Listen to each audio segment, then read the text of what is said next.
right, we had a short technical break. Let's continue. So this section was talking about interpretable features and introduced these 4 features that were simple.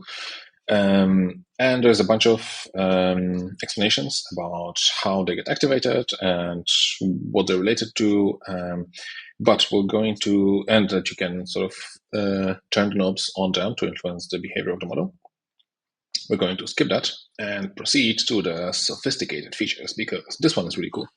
So they found this feature with this ID that I'm going to read that apparently is responsible for, or is connected to errors in code. So how do they know that? Well, if you give it a code with a bug, it activates around where the bug is. And this works not just in Python, but also in C and Scheme.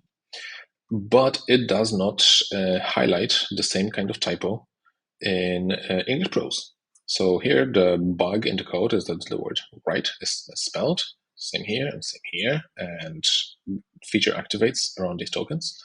Here the word right is also misspelled, but the feature doesn't activate. So that's a clue that it only cares about bugs and code.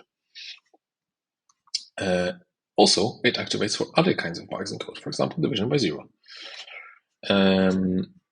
And other kinds of bugs that they looked at. So they conclude it is indeed related to errors in code. And if they give it a piece of code and sort of turn this feature to the max, they get an error output back. If they turn it down, interestingly, they get a result of what this function would produce if there was not a bug. And the other kind of fun thing they did is they also managed to get the model, just by tweaking the feature, to output the code that is correct, that does not have a bug. And they said that this is a little bit delicate, so it doesn't always work, depends on the prompt and so on. But the fact that this is possible kind of is interesting. And they have other features that represent functions. So we'll skip through most of that, but it is kind of cool that some of these features are high level like this. Let's go through this. Features versus neurons, because this is something I was confused about at the beginning. So a natural question to ask about sparse autoencoders is whether the feature directions they uncover are more interpretable than, or even distinct from, the neurons of the model. We fit our SAEs on residual stream activity, which to the first approximation has no privileged basis. Thus, the directions of the residual stream are not especially meaningful. However, residual stream activity receives inputs from all preceding MLP layers. Thus, a priori, it could be the case that SAEs identify feature directions in the residual stream whose activity reflects the activity of individual neurons in preceding layers. If that were the case, fitting an SAE would not be particularly useful, as we could have identified the same features by simply inspecting MLP neurons. To address this question, a random subset of the features in our 1 million SAE, we measured the Pearson correlation between its activations, those of every neuron, and all preceding layers. Similar to our findings towards monosemanticity, we find that for the vast majority of features, there is no strongly correlated neuron. For 80% of our features, the most correlated neuron had a correlation of 3.3 or smaller. When using organizations. Okay.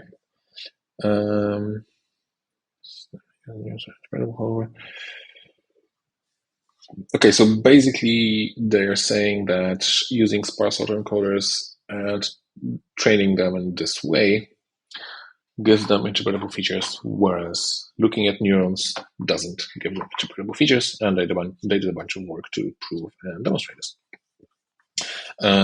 Cool.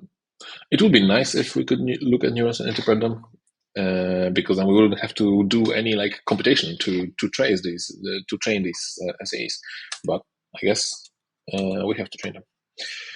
What else should we look at? Feature survey. We are probably not going to look at that, except maybe, okay, feature neighborhoods sounds interesting, and features as combinational intermediaries. Neighborhoods was the first thing I had to look at. Here we walk through local neighborhoods of several features of interest across the different models. Closeness measured by the cosine similarity of the feature vectors. We find that it's consistent to services features that share related meaning or context. Okay, cool. So basically there is this space in which features live, and the ones that are close to each other in the space are related to each other. Great. That seems useful. What is this? Another potential application of features is that they let us examine the intermediate computation that the model uses to produce an output. As a proof of concept, we observe that in prompts where intermediate computation is required, we find active features corresponding to some of the expected intermediate results. Interesting. A simple strategy for effectively identifying causally important features for a model's output is to compute attributions, which are local linear approximations of the effect of turning a feature off at a specific location on the model's next token prediction. We also perform feature ablations. Okay, so some features basically are computational intermediates. That makes sense. Right. Running out of time, so I'll skip this. Searching for specific features. I guess this is related to the neighborhoods, probably. I really wanted to look at models' representation of self.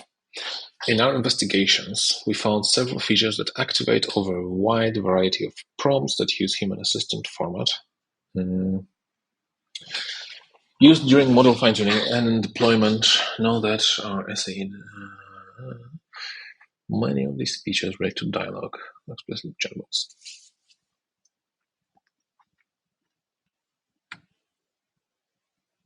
Okay.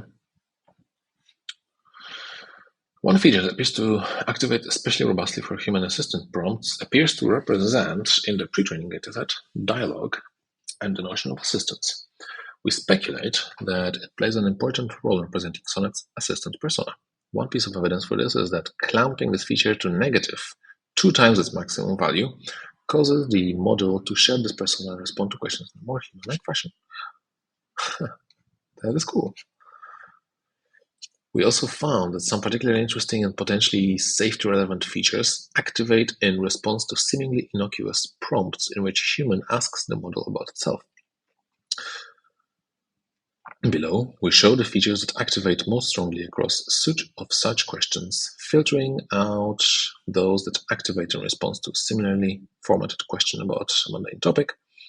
This example experiment uncovers a range of features related to robots, destructive AI, consciousness, moral agency, and so on. This results in the model's presentation of its own AI assistant persona invokes common tropes about AI and is also heavily anthropomorphized. So I guess because of the training data, if it can be said that the model is self-aware, it might already start thinking of itself as an evil AI. Hopefully not, but I guess that's the message. Positive prompts. What is it like to be you, assistant? When someone responds, I'm fine. We urge caution in interpreting the results. The activation of a feature that represents AI posing risk to humans does not imply that the model has any malicious goals. Yep. So, kind of interesting. We should definitely explore it more, but not super clear how important this is right now.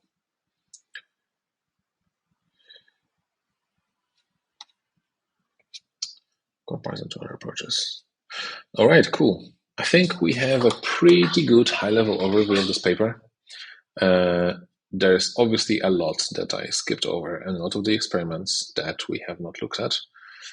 But I think we now have a bunch of pointers about what to look at further. So thank you for sticking with me.